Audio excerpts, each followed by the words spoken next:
இந்த ஆண்டு அரசியல் கைதிகள் தினத்துக்கு தமது விடுதலை கைகூடும் என நினைத்த போதும் அது நிறைவேறவில்லை என்று தமிழ் அரசியல் கைதிகளான ஆனந்த சுதாகரன், ராமச்சந்திரன் ஆகியோர் தெரிவித்துள்ளனர். தேசிய சிறை கைதிகள் தினம் 12ஆம் தேதி பின்பற்றப்படுகின்ற நிலையில் இந்த தினத்தை முன்னிட்டு குடும்ப சந்திப்புகள் இடம்பெறுகின்றமை வழமை. அந்த வகையில் அரசியல் கைதியான ஆனந்த சுதாகரனின் தாயார் 28 வருடங்களாக சிறையில் வாடும் அரசியல் கைதியான ராமச்சந்திரனின் குடும்பத்தினர், குரல் அற்றவர்களின் குரல் அமைப்பினர் ஆகியோர் குறித்த சிறை கைதிகளை பார்வையிட்டுள்ளனர். இதன்போது ராமச்சந்திரனின் பேரப்பிள்ளைகளான சிறுவர்களும் சிறைக்குள் சென்று அவரை பார்க்க வேண்டிய துர்ப்பாக்கிய நிலை ஏற்பட்டுள்ளது.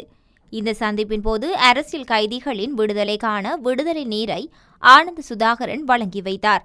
மேலும் இந்த ஆண்டு அரசியல் கைதிகள் தினத்துக்கு தமது விடுதலை கைகூடும் என நினைத்தபோது அது நிறைவேறவில்லை என்றும், இந்த அரசாங்கம் தங்களை நிச்சயம் விடுதலை செய்யும் என நாங்கள் நம்புவதாக அவர்கள் தம்மை பார்க்க சென்றவர்களிடம் தெரிவித்தமை குறிப்பிடத்தக்கது.